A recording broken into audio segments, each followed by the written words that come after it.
Hi. Gusto ko lang i-share yung thoughts ko here. Kasi kanina, nung nasa labas ako, bigla kasi akong natulala ng matagal. Tapos, parang biglang nag-flashback sa atin yung memories ko with a special person of mine.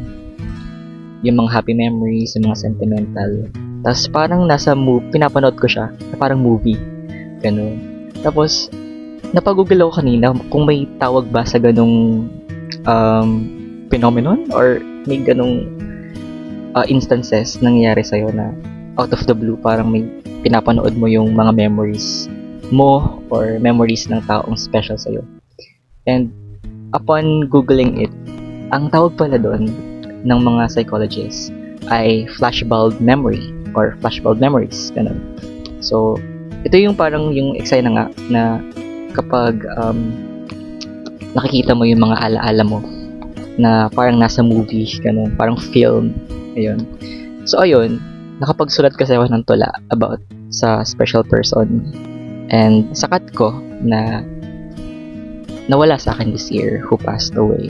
So, ayun, syempre ang title ng tula na to ay Flashbulb. And kasi, yun talaga yung pinakapunto. So, ito yung tula.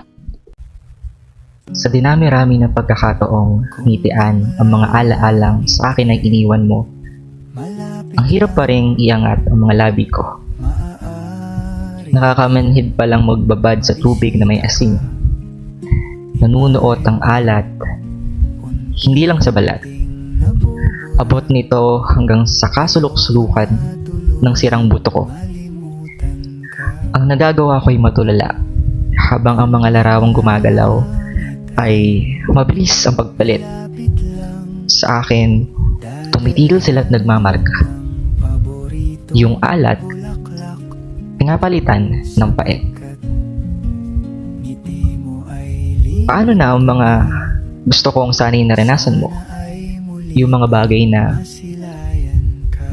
tinatabi ko sa listahan ng mga sana at hinaharap.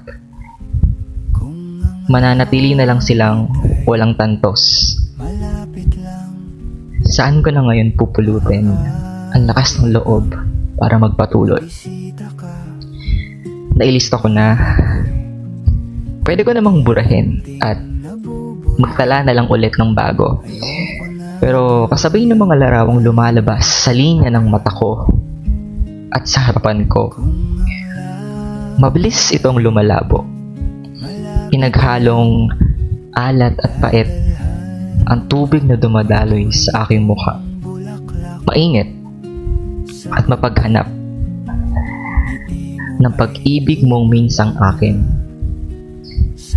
Isa ito sa mga araw na ang mga panakanakang larawan na lumalabas sa aking mga mata ay patunay na minsan naging sa akin ang pagmamahal na walang hinihinging kapalit. Ayun. Kung umabot ka dito, thank you. And lagit-lagi, sana pilitin natin na maging masaya at malaya